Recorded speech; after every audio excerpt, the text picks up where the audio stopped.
Officer Robert Mitchell had been patrolling the back roads of Jefferson County for nearly 15 years, and in all that time, he had never seen anything like what stood before him that November morning. 3 children, motionless at the edge of the logging road, their faces pale as winter snow. The eldest girl clutched the hands of 2 younger boys with a grip that spoke of months, perhaps years, of desperate protection. Mitchell cut the engine of his patrol car and stepped out slowly, his boots crunching on the gravel, his hand instinctively moving to his radio, but not yet pressing the call button. The girl's name was Catherine Beaumont. She was 12 years old, though she looked much older in the way her eyes surveyed him, calculating threat and opportunity in the span of a heartbeat. Her brothers, Thomas and James, were 9 and 6 respectively, their faces smudged with dirt and their clothes hanging loose on frames that had known too little food for too long. Mitchell approached with his hands visible, his voice low and steady, the way he might approach a wounded animal. He asked if they needed help. Catherine did not answer immediately. She looked past him, toward the empty road, toward the dense forest behind them, as if weighing whether this uniformed stranger represented salvation or simply another form of captivity. When she finally spoke, her voice was hoarse but clear. They had been missing for 3 years. Taken from a county fair in eastern Washington in the summer of 1958, driven across state lines, held in a basement that smelled of mildew and kerosene, and told every day that no one was looking for them, that their parents had moved away, that the world had forgotten them entirely. Mitchell felt his stomach turn as he listened, his training telling him to stay calm, to get them to safety, to preserve whatever evidence they carried on their bodies and in their memories. He radioed for backup and an ambulance, his voice steady despite the rage building in his chest. Within an hour, the narrow logging road was crowded with vehicles. Sheriff's deputies, state troopers, an ambulance, and a doctor from Port Townsend, who examined the children with a gentleness that made Catherine finally lower her guard. The boys were dehydrated and malnourished, but otherwise physically intact.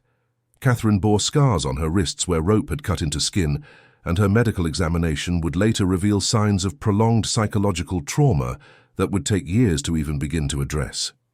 The children were wrapped in blankets and given water, then juice, then small portions of food that they ate with a mechanical efficiency that spoke of survival instinct rather than hunger. The questions began almost immediately. Detectives from the county sheriff's office arrived, notebooks in hand, cameras ready. They wanted to know where the children had been held, who had taken them, how they had escaped. Catherine answered in fragments, her voice growing quieter with each question. A house, she said, somewhere in the woods. A man and a woman, though she did not know their real names. They had called themselves Mr. and Mrs. Carlson, but Catherine suspected those names were lies, just like everything else they had been told. The escape had come 3 days earlier, when the woman had forgotten to lock the basement door after bringing them dinner. They had waited until the house went dark, then slipped out into the night, following the stars west, avoiding roads, living on creek water and berries, until they found this logging road and saw the patrol car. Mitchell stayed with them until the ambulance left, lights flashing but no siren, carrying the children toward the hospital in Port Townsend.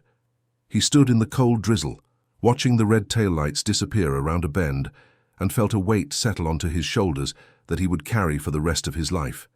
Because he understood, even then, that finding these children was only the beginning. The real question, the one that would haunt Jefferson County for decades, was what had been done to them, who had done it, and how many others might still be out there waiting in the dark. The news spread through Jefferson County like wildfire through dry timber. By midday, every radio station between Seattle and the Canadian border was broadcasting the story. 3 children missing for 3 years found alive on a logging road. The Beaumont siblings, the miracle of Jefferson County.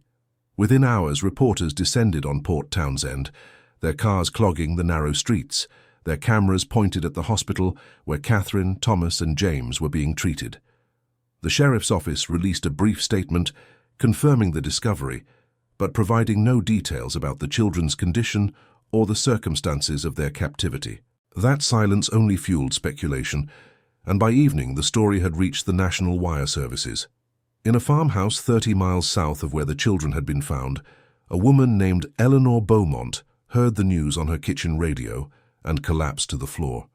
Her husband, Richard, caught her before she hit the linoleum, his own face drained of color, his hands shaking as he held her.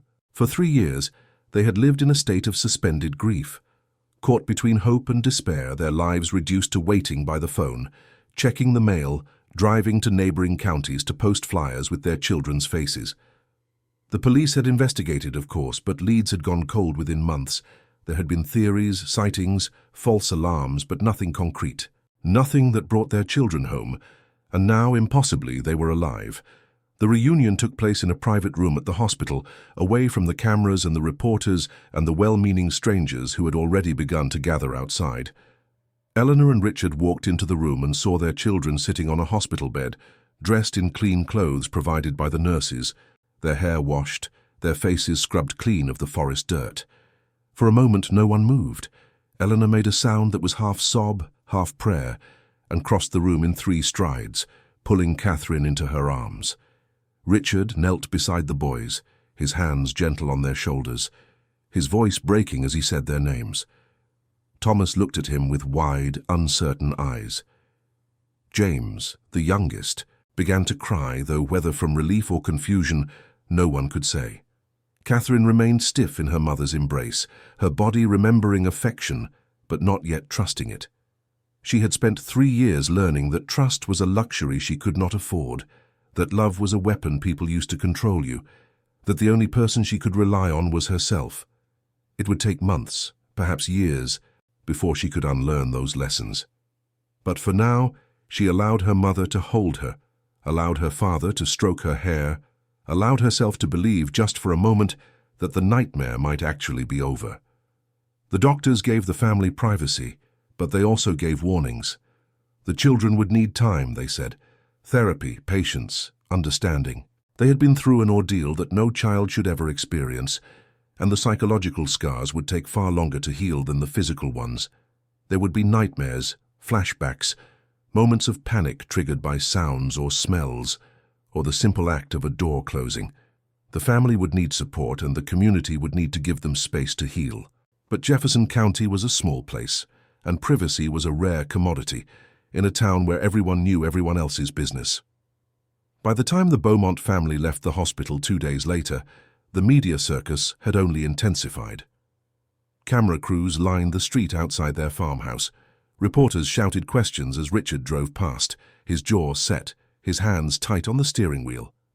Eleanor had pulled the curtains closed in the back seat, shielding the children from the flashing cameras, but Catherine watched through a gap in the fabric, her eyes taking in every face, every movement, as if cataloguing potential threats. The family disappeared into the house, and the door closed behind them. For the first time in 3 years, the Beaumont children were home. But home, they would soon discover, was not the safe haven they remembered. It was a place haunted by questions, suspicions, and a darkness that had only just begun to reveal itself. The investigation began in earnest the morning after the reunion. Detective Harold Finch, a 20-year veteran of the Jefferson County Sheriff's Department, sat across from Catherine in the family's living room, her notebook open on his lap, a tape recorder spinning quietly on the coffee table between them. Eleanor sat beside her daughter, her hand resting protectively on Catherine's knee, while Richard stood near the window, his arms crossed, his expression a mixture of hope and dread. Finch had interviewed dozens of witnesses over his career, but he had never felt the weight of a case quite like this one. 3 years of captivity, 3 children, and somewhere out there the people responsible were still free. Catherine spoke slowly, her voice flat, as if reciting facts rather than reliving trauma. She described the day they were taken, a hot afternoon in August 1958 at the Spokane County Fair. Their parents had been nearby watching Thomas ride a small carousel, while Catherine and James had gone to get cotton candy. A woman had approached them, smiling, asking if they wanted to see some puppies in a trailer behind the livestock barns. Catherine had hesitated, but James had been excited, and she had not wanted to disappoint him. The woman had led them away from the crowds down a path between rows of parked vehicles, and there had been a man waiting beside a blue pickup truck. He had smiled too, But his smile had been different, cold and rehearsed.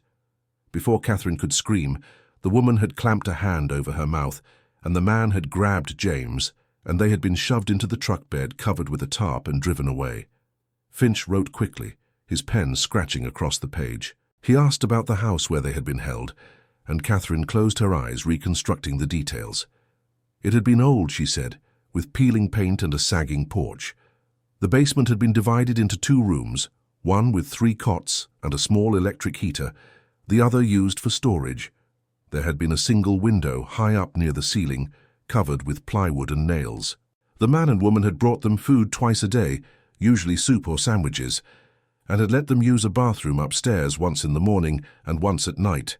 They had been told to stay quiet, that if they made noise, they would be punished.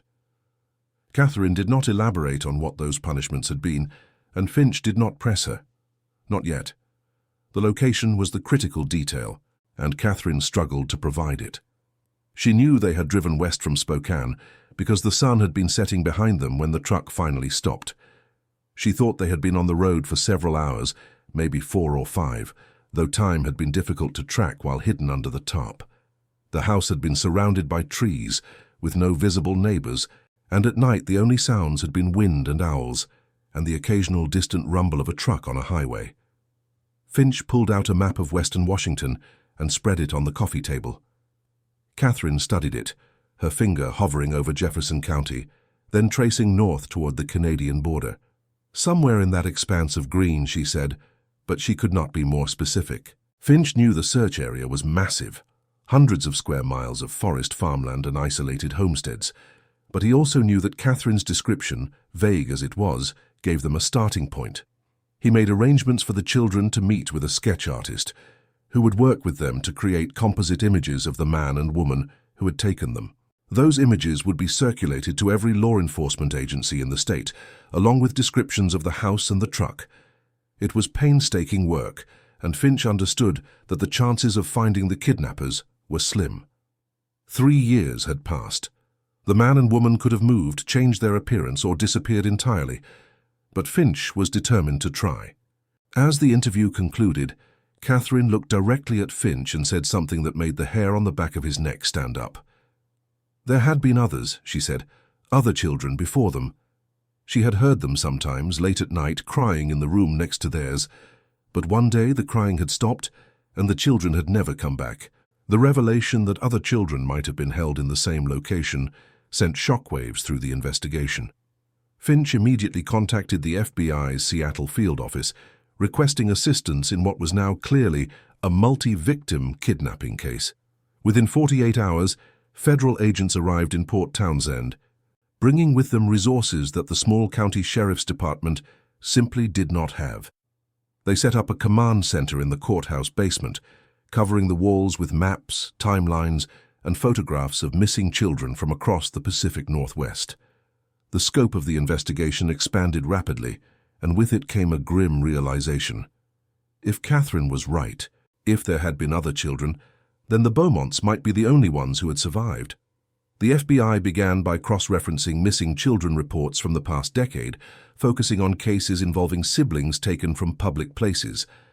They found 7 potential matches: 2 brothers from Tacoma missing since 1956, a sister and brother from Bellingham gone since 1957, 3 siblings from Portland vanished in 1959. Each case had gone cold, each family left with nothing but questions and grief. Agents contacted those families, reopening old wounds, asking them to provide descriptions, photographs, anything that might help identify the children Catherine had heard. It was painful, methodical work, and it yielded few immediate answers. But it established a pattern, and patterns were how cases got solved. Back in Jefferson County, the community struggled to process what they were learning. The idea that a kidnapping ring had been operating in their midst, possibly for years, was almost incomprehensible. Parents became hyper-vigilant, refusing to let their children out of sight. Schools implemented new security measures. The local newspaper ran daily updates on the investigation, and public meetings were held at the town hall, where Sheriff Tom Dalton and FBI Special Agent Marcus Green tried to reassure residents while also urging them to remain vigilant. The mood in Port Townsend shifted from relief at the Beaumont children's return to something darker, a collective unease that settled over the town like fog rolling in from the strait. Eleanor and Richard Beaumont tried to shield their children from the media frenzy and the investigative machinery that had consumed their lives. They established routines, hoping that structure would help the children feel safe. Breakfast at 7, school lessons at home with a tutor, lunch at noon, quiet time in the afternoon, dinner together as a family. But the routines were fragile, easily shattered by a sudden noise or an unexpected visitor. Thomas began having nightmares, waking up screaming in the middle of the night, convinced that the man and woman were coming back for him. James became withdrawn, speaking only in whispers, flinching whenever an adult raised their voice. Catherine remained the most controlled, but Eleanor could see the tension in her daughter's shoulders, the way her eyes constantly scanned every room, every doorway, as if waiting for danger to reappear. The sketch artist's work was completed and distributed widely. The man was described as middle-aged, with dark hair, a thin face, and cold blue eyes. The woman was younger, perhaps in her 30s, with blonde hair and a narrow build. The images appeared in newspapers across Washington, Oregon, and Idaho. Tips began to pour in, dozens at first, then hundreds. Most were dead ends, well-meaning citizens reporting neighbors who vaguely resembled the sketches, or strangers they had seen acting suspiciously. But a few tips stood out. A woman in Forks, Washington, reported seeing a blue pickup truck matching Catherine's description parked outside an abandoned logging camp in the early fall of 1961. A postal worker in Sequim remembered delivering mail to a house matching Catherine's description, though the residents had stopped collecting mail months earlier. Each lead was followed up, each location searched, each witness interviewed. And then, 3 weeks after the Beaumont children were found, a hunter stumbled across something in the woods 15 miles north of Port Townsend. It was a house, exactly as Catherine had described it, hidden at the end of an overgrown dirt road. The windows were boarded up, the door was ajar, and inside the basement held 3 cots, a heater, and a single window covered with plywood. But the house was empty. The man and woman were gone. And in the storage room next to where the children had been kept, investigators found something that confirmed Catherine's worst fears: small bones buried beneath the dirt floor, belonging to children who had never made it home. The discovery of the bones beneath the house sent the investigation into a new, horrific phase. Forensic teams descended on the property, methodically excavating the basement floor, sifting through dirt that held the remains of at least 4 children. The work was painstaking and emotionally devastating. Each bone was catalogued, photographed, and sent to the state crime lab in Seattle for analysis. The medical examiner estimated that the remains belonged to children between the ages of 5 and 12, and that they had been buried for varying lengths of time, some as recently as a year ago, others dating back nearly a decade. The evidence confirmed what Catherine had feared and what investigators had suspected. The Beaumont children were not the first victims. They were simply the ones who had survived. The FBI expanded the investigation to include multiple states, coordinating with law enforcement agencies across the Pacific Northwest to identify the remains and to build a profile of the suspects. The man and woman, whoever they were, had operated with disturbing efficiency, selecting vulnerable targets, moving frequently to avoid detection, and disposing of evidence in ways that suggested experience and planning. Special Agent Marcus Green, who had taken the lead on the federal side of the investigation, believed they were dealing with a sophisticated criminal operation, possibly involving human trafficking or exploitation. The blue pickup truck described by Catherine became a critical piece of evidence. State troopers and local police were instructed to pull over any vehicle matching that description, and roadblocks were set up at key highway junctions throughout western Washington. In Port Townsend, the community grappled with the implications of what had been uncovered. The realization that multiple children had been murdered and buried in their county shattered the town's sense of safety. Parents kept their children indoors. Churches held prayer vigils. The local newspaper published editorials demanding justice and accountability. But beneath the public outcry was a quieter, more insidious question. How had this happened without anyone noticing? How had the kidnappers operated for years, moving children across state lines, holding them in a basement less than an hour's drive from town without arousing suspicion? The uncomfortable truth was that rural communities, with their wide open spaces and sparse populations, provided ideal cover for those who wished to remain invisible. Eleanor and Richard Beaumont tried to shield their children from the news of the discovered remains, but Catherine overheard a conversation between her father and Detective Finch and pieced together what had been found. That night, she sat at the edge of her bed, staring at the wall, her mind replaying the sounds she had heard through the basement walls. The crying, the voices, the sudden silence. She had known on some level that those children were gone, but hearing it confirmed felt like a fresh wound. She thought about the faces she had never seen, the names she had never learned, and she felt a crushing guilt that she and her brothers had escaped while others had not. The sketch artist's images, combined with Catherine's descriptions, eventually led to a breakthrough. A clerk at a general store in Quilcene, a small town north of Port Townsend, recognized the woman in the sketch. She had come into the store several times over the past few years, always paying in cash, always buying supplies in bulk, flour, canned goods, kerosene.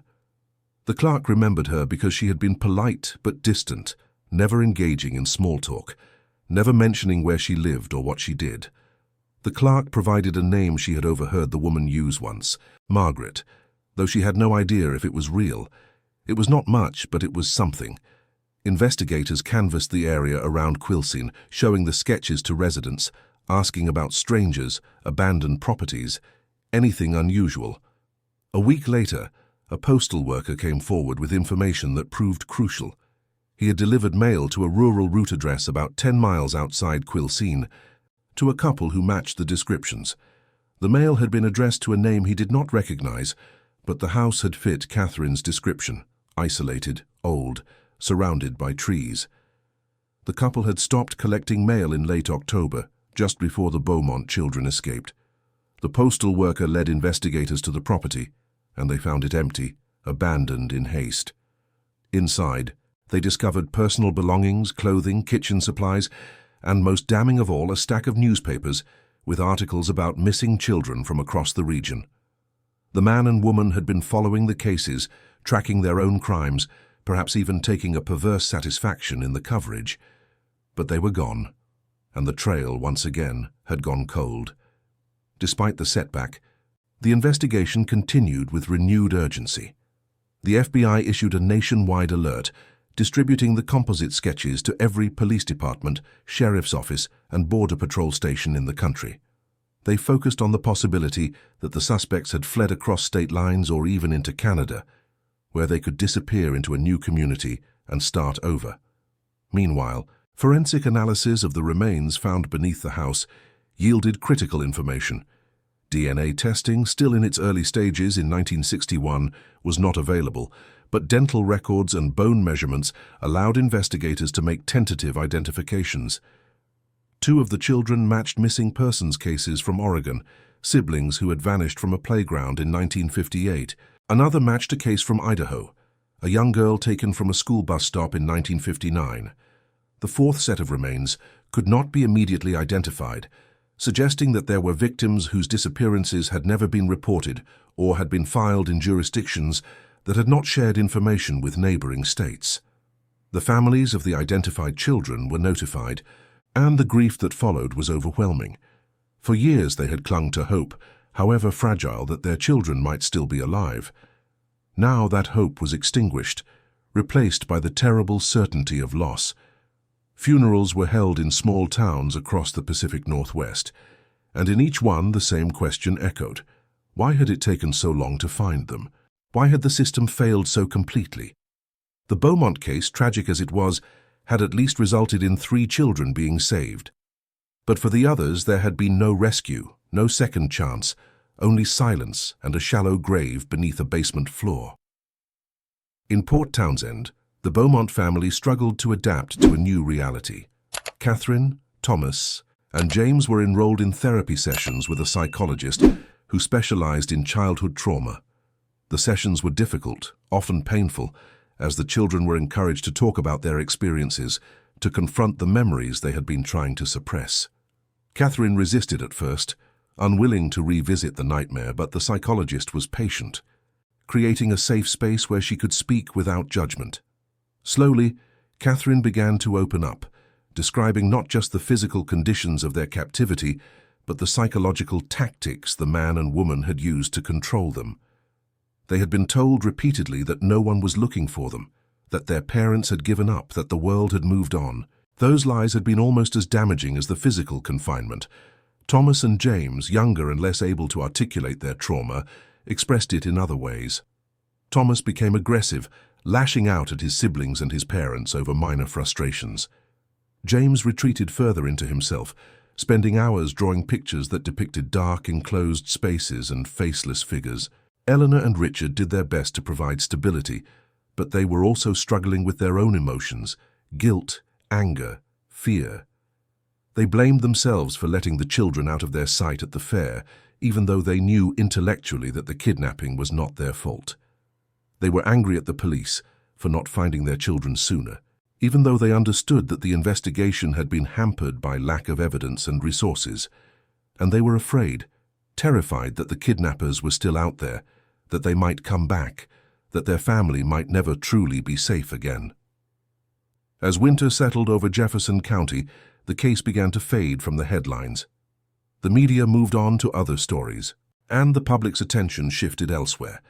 But for the investigators, the work continued.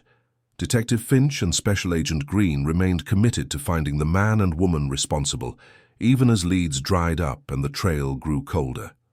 They followed up on every tip, no matter how tenuous, interviewed hundreds of witnesses, and traveled thousands of miles chasing rumors and sightings. But the suspects seemed to have vanished without a trace. Finch began to wonder if they would ever be caught, if justice would ever be served, or if the case would remain unsolved, another tragic chapter in the county's history. But he refused to give up. The Beaumont children deserved justice. The victims who had not survived deserved to be remembered. And the families who had lost so much deserved answers, even if those answers came years too late. The break in the case came from an unexpected source. In March 1962, nearly 4 months after the Beaumont children were found, a woman named Ruth Palmer walked into the FBI field office in Portland, Oregon, and asked to speak with someone about the kidnapping case. She was nervous, her hands shaking as she sat across from the agent on duty, but her story was compelling. She had been a neighbor of a couple who matched the descriptions of the suspects, living in a remote area outside Astoria, Oregon, in the late 1950s. The couple had kept to themselves, rarely interacting with the community, and had abruptly moved away in the fall of 1961. Ruth had not thought much of it at the time. People came and went in rural areas, but when she saw the composite sketches in the newspaper, she recognized them immediately. The man's name, she said, was David Kellerman, though she suspected that might be an alias. The woman had called herself Margaret, and Ruth had always found her cold and unsettling. Special Agent Green traveled to Astoria to interview Ruth in person and to investigate the property where the couple had lived. The house was abandoned, much like the one in Quilcene, and a search of the premises yielded additional evidence. Investigators found documents, receipts, and personal items that helped establish a timeline of the couple's movements. They had lived in at least 5 different locations over the past decade, moving every year or two, always to isolated rural areas, always paying in cash, always avoiding official records. The pattern suggested a deliberate effort to stay off the radar, to operate in the margins of society where oversight was minimal and questions were rarely asked. Ruth's information also provided a physical description that matched Catherine's account, and she was able to recall details about the blue pickup truck, including a partial license plate number she had jotted down once when the truck had blocked her driveway. The partial plate was enough. Within days, the FBI traced it to a vehicle registered in Montana under the name David Kellerman. Montana authorities were notified, and a statewide search was initiated. In late April 1962, a highway patrol officer spotted the truck parked outside a motel in Billings. The officer called for backup, and within an hour, the motel was surrounded. David Kellerman and Margaret Hayes, whose real identities were later confirmed through fingerprint analysis, were arrested without incident. They were extradited to Washington to face charges of kidnapping, murder, and a litany of other crimes that would take months to fully catalogue. Their arrest brought a sense of relief to the community, but it also reopened wounds that had barely begun to heal. The trial, which began in October 1962, was one of the most closely watched in Washington state history. The courtroom in Port Townsend was packed every day with reporters, victims' families, and curious onlookers. Catherine was called to testify, and though she was terrified, she took the stand and recounted her experiences with a clarity and strength that left the courtroom in stunned silence. She described the kidnapping, the years of captivity, the psychological manipulation, and the other children she had heard but never seen. Her testimony was corroborated by forensic evidence, witness statements, and documents found in the suspect's possession. Thomas and James did not testify, their age and psychological fragility making it too risky, but their medical records and psychological evaluations were entered into evidence. David Kellerman and Margaret Hayes showed no remorse. They sat impassively throughout the trial, occasionally whispering to their defense attorneys, but never displaying emotion. The prosecution painted a picture of two individuals who had preyed on vulnerable children for years, motivated by a twisted desire for control and possibly financial gain, though the latter was never fully proven. The defense attempted to argue that the evidence was circumstantial, that the sketches and witness testimonies were unreliable, but the weight of the evidence was overwhelming. The jury deliberated for less than 6 hours before returning a verdict of guilty on all counts. David Kellerman was sentenced to death, a sentence that would later be commuted to life in prison without parole when Washington abolished the death penalty. Margaret Hayes received the same sentence. They would spend the rest of their lives behind bars, and Jefferson County could finally begin the long process of healing. The years that followed the trial were marked by slow, painful recovery. The Beaumont family remained in Jefferson County, though they moved to a different house, seeking a fresh start away from the property that held so many painful memories. Catherine, Thomas, and James continued therapy, and gradually they began to reclaim pieces of their childhood that had been stolen from them. Catherine, in particular, showed remarkable resilience. She returned to school, caught up on years of missed education, and eventually graduated with honors. She became an advocate for missing children, working with law enforcement agencies to improve protocols for handling abduction cases and to support families navigating the trauma of loss. Her work was driven by a deep sense of purpose, a belief that the suffering she and her brothers had endured could be transformed into something meaningful, something that might prevent others from experiencing the same nightmare. Thomas and James took longer to heal. Thomas struggled with anger and trust issues well into his teenage years, but with consistent support from his family and therapists, he eventually found stability. He became a carpenter, finding solace in the physical work of building and creating, a stark contrast to the years of helplessness he had endured. James, the youngest, carried scars that would never fully fade. He remained quiet and introspective, preferring solitude to social interaction. But he found expression through art, creating paintings that explored themes of captivity, freedom, and the resilience of the human spirit. His work was exhibited in galleries across the Pacific Northwest, and though he rarely spoke about his past, his art told the story in ways that words could not. Jefferson County itself was forever changed by the Beaumont case. The discovery of the children and the subsequent revelations about the kidnapping ring shattered the community's sense of innocence. But it also galvanized a commitment to protect the vulnerable. New laws were passed at the state level, improving coordination between law enforcement agencies and creating centralized databases for missing persons. The county established a victim support program, offering counseling and resources to families affected by crime. Schools implemented safety protocols, teaching children about stranger danger and ensuring that parents were more vigilant. The case became a cautionary tale, a reminder that evil could exist anywhere, even in the most seemingly peaceful places, and that vigilance and community were the best defenses against it. Eleanor and Richard Beaumont never fully recovered from the guilt they carried, the belief that they should have been able to protect their children. But they found purpose in supporting other families who faced similar tragedies, volunteering with organizations dedicated to missing and exploited children. They became fixtures at awareness events, sharing their story not for sympathy but to educate, to warn, to inspire action. Their marriage, strained by the trauma, survived because they chose to face it together, to lean on each other rather than let the pain drive them apart. They grew old in Jefferson County, watching their children build lives that, while shaped by trauma, were not defined by it. In the decades that followed, the Beaumont case was studied by criminologists, psychologists, and law enforcement professionals. It became a case study in resilience, in the failures of fragmented law enforcement systems, and in the importance of listening to victims. Catherine's testimony in particular was cited as an example of how children, even those who had endured unimaginable trauma, could be credible and powerful witnesses when given the right support. The case also highlighted the need for better resources in rural communities, where isolation could allow predators to operate undetected for years. The Beaumont siblings were found in 1961, and what happened next changed Jefferson County forever. It exposed the darkness that could lurk beneath the surface of ordinary life, but it also revealed the strength of the human spirit, the capacity for healing, and the power of a community to come together in the face of tragedy. The children who had been lost were never forgotten, their names etched into memorials and their stories told to ensure that future generations would remember.